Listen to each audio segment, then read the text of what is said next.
When the film starts, we see the arrival of an airplane, revealing that the location is Virginia, USA. From there, we are introduced to a beautiful young woman named Mac, a quiet girl who constantly interacts with her phone. Mac's background shows that she was often bullied during her school days. Now, she has to befriend one of her former bullies, Kayla. Kayla picks Mac up from the airport, and they awkwardly greet each other, despite their unpleasant past. As they drive, an uncomfortable silence ensues. Neither Mac nor Kayla speaks a word, even though Kayla tries to break the ice with some awkward jokes. Mac, however, remains indifferent and more interested in the activities of the local people who are busy gathering coconuts.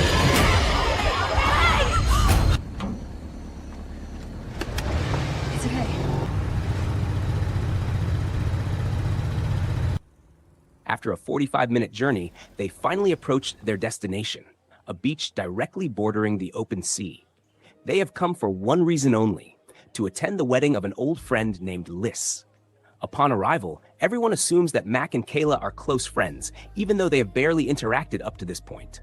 Soon, an extroverted girl named Sem joins them, always full of wild ideas. Not long after, Liz, the bride-to-be, arrives, soon to be married. Liz immediately invites everyone to join in the fun, starting by teasing their last friend to arrive, Rut. Rut is busy trying to lose weight by speed walking along the beach. Her friends playfully mock Rut, especially since she's not allowed to ride the buggy along the beach. Rut is left feeling bewildered, but takes it all in good humor.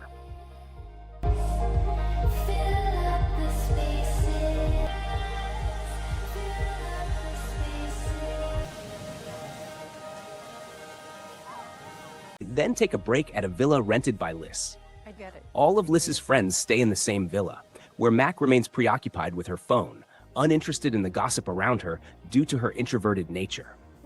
After an hour, the close friends and family from both the groom's and bride's sides gather under a 3-star gazebo.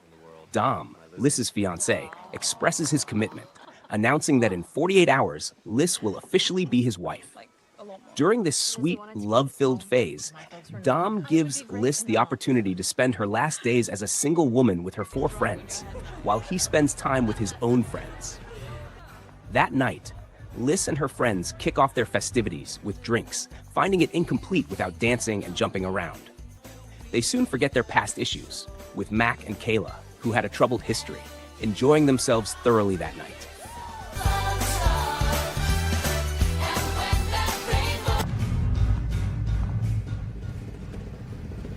Morning arrives, and the girls are still extremely sleepy, except for Sem.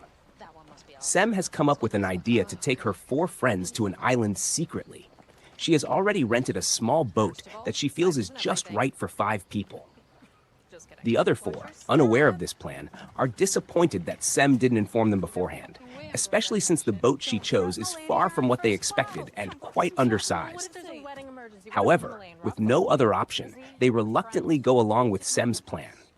Sem, always full of bright ideas, insists that everyone put their phones in a single bag. There will be no phones during this adventure, and even their identity bracelets must be collected. Sem wants to take them back to their middle and high school days. Thus, the boat sets off to an unknown destination, with only Sem knowing the way. The most imaginative person in the world starts to act, leading her friends into what will soon be a disaster.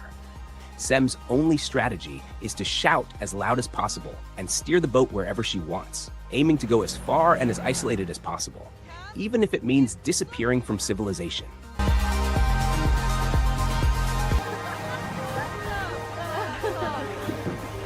Sem takes her 4 friends to a solitary island in the middle of the open sea, perfect for spending time until sunset and capturing Instagram-worthy moments. However, as soon as Mac and Kayla disembark, Sem, Liz, and Rut immediately concoct a plan to leave them alone. They instruct Mac and Kayla to talk about their awkward past and promise to return in 2 hours once they've made peace. Abandoned without phones or clear directions, Mac and Kayla are left to navigate the island on their own. They are initially unsure how to start the conversation about their past. Meanwhile, Sem, Liz, and Rut simply move to the other side of the island, as Sem isn't brave enough to venture further into unknown territory. Back to Mac and Kayla, The silence is broken when Kayla, busy playing with the sand, hears Mac call out to her. This initiates a conversation where they start to reconcile their past issues. At the same time, Sem discovers something odd underwater, some toys lying on the seabed. Her long absence underwater causes Rut to worry, but she eventually resurfaces. Having finished their conversation, Mac and Kayla decide to explore the island. Before walking, Kayla suggests they cool off in the water due to the intense sun. As they head to the water, Rut and Sem are shocked to see Mac and Kayla holding hands, a sign of their newfound understanding. Suddenly, Rut feels something pull her into the water, and moments later, the water around her turns red. In a panic, Liz realizes that Rut's leg has been severely bitten, exposing the bone. Liz screams, alerting everyone to the presence of a shark in the water.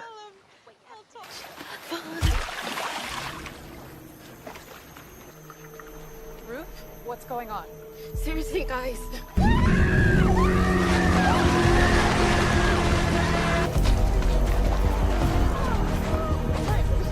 Dream. Okay. What's your name? Instead of helping, Liz continues to scream uncontrollably while the others focus on assisting Rut. Rut is in extreme panic, feeling that her life is over after this incident. Surprisingly, Sem, who had initially dived deeply, and Mac and Kayla remain unscathed. As Liz's panic intensifies, she blames Sem for suggesting the trip to this remote island without proper information. Sem, recognizing her mistake, can only try to make the best of the situation. They quickly get Rut into the boat, ready to rush her back for help. Oddly, the shark that attacked Rut was never seen, and the sea remains eerily calm. With Rut growing weaker, Skyla and Liz realize there's no signal in the area.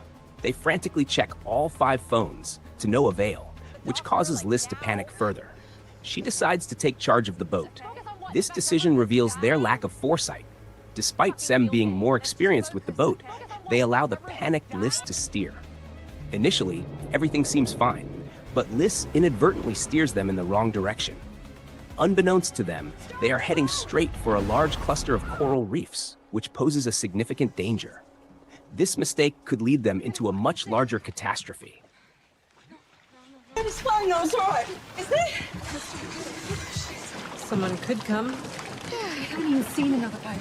That would be boring. Fuck me, Cam. You're right. None of us are bored. They have no idea where they are now. Not only that, but Liz, in her panic, is at her wit's end as the engine can no longer be started. This is the most beautiful gift for the smart, very cohesive girls. The hull of the boat has also sprung a leak, which means the boat will sink within minutes. Unfortunately, Rut is growing weaker and finds it very difficult to get up. Rut must be continually supported by the strength of her 4 friends. Who would believe that what started as fun has turned into such a terrifying ordeal? Kem feels very guilty and can only regret his invitation. Here, the bride-to-be, Liz, also broods over what is happening.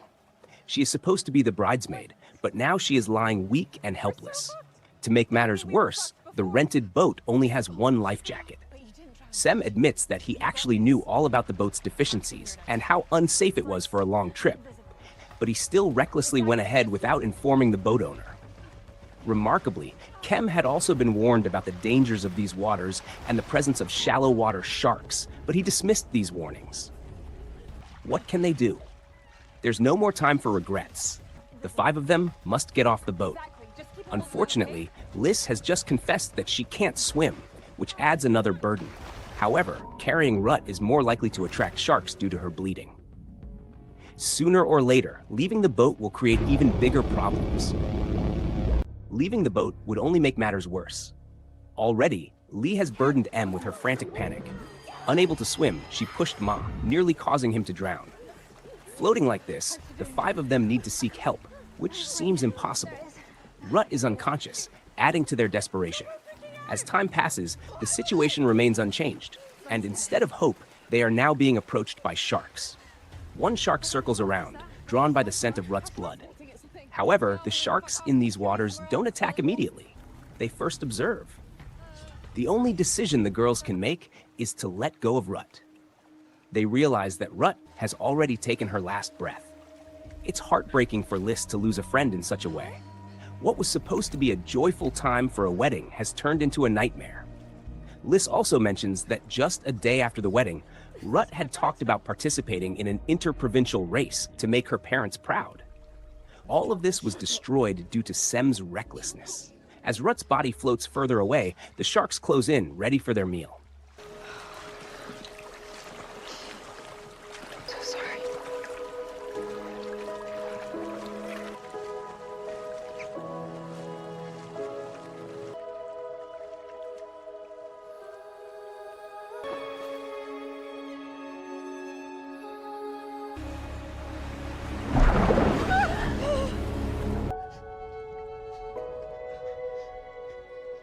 Four remaining friends had to witness the shark encounter Rut. Nothing was left of her, and even the red-stained water gradually disappeared. Liz, as the bride-to-be, felt deep sadness. Hours later, Kayla decided to go alone, planning to find help as quickly as possible before it got dark. The three remaining in the water were becoming increasingly sunburned under the scorching sun. One couldn't swim, and the other two had no idea where to go, surrounded by sharks and feeling utterly hopeless. Eventually, Liz was left alone.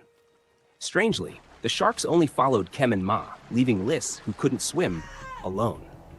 At first, Liz wondered why the sharks knew she couldn't swim. The reason wasn't that. It was because the sharks were more attracted to Sem's injured arm from the collision on the boat. Realizing this, Sem didn't want to burden his friends anymore. He knew it was his time to help his friends. Sem swam away alone, hoping to divert the sharks' attention with his presence.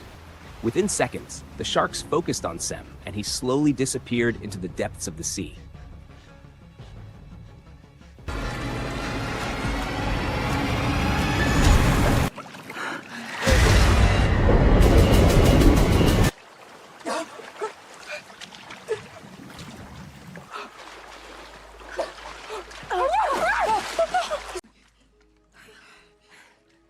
Now, only Mac and Liz remained floating in the sea. Liz was finding it increasingly difficult to hold on to hope. She could only rely on Dom, who was currently busy with his relatives. Without a phone and without any news, Liz and Mac had to survive in the sea with no end in sight. Soon after, they heard the sound of a boat in the distance. It turned out to be a boat filled with drunk people playing very loud music. No matter how much they shouted, Mac and Liz were not noticed. The happiest day of Liz's life turned into the most terrifying one. Kayla still hadn't arrived, and the situation worsened after sunset when it started to rain heavily, accompanied by strong winds. As feared, a storm hit the open sea. They were tossed about, and all the while, Mac struggled to keep Liz safe. After the storm passed, Mac felt extremely weak, having exhausted all his strength. Liz managed to stay safe, and now it was her turn to take care of Mac, who could no longer open his eyes and could only rest against Liz's body. Stop trying!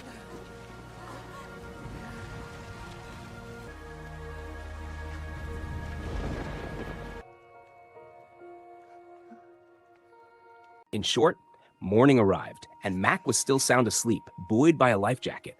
When he woke up, he realized that Liz was no longer there. The life jacket that had been supporting Liz was now given to Mac, indicating that Liz had chosen to sacrifice herself. Mac searched for Liz but couldn't find her, making him realize the extent of her sacrifice. Liz, who hadn't brought them into this mess, was now gone. Soon, a shark appeared, having feasted on many lives. Mac was attacked, resulting in a severe hand injury. He decided to remove the life jacket and use it to distract the shark by smearing it with his blood. At the same time, he saw the rocks their boat had crashed into earlier, which he could use for temporary safety. Mac threw the bloodied life jacket to distract the shark and swam to the rocks. His plan worked, giving him time to climb onto the rocks.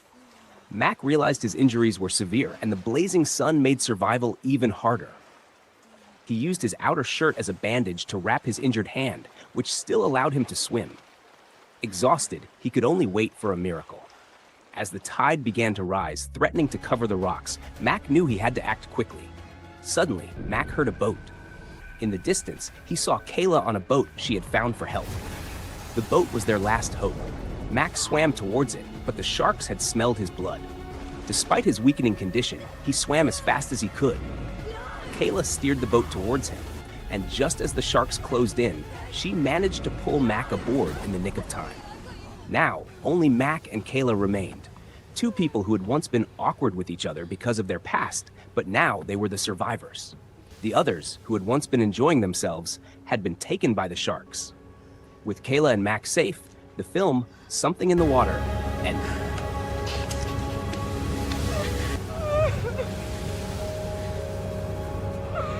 Let's go.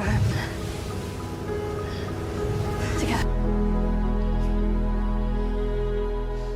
Life is hold you close, hold you close.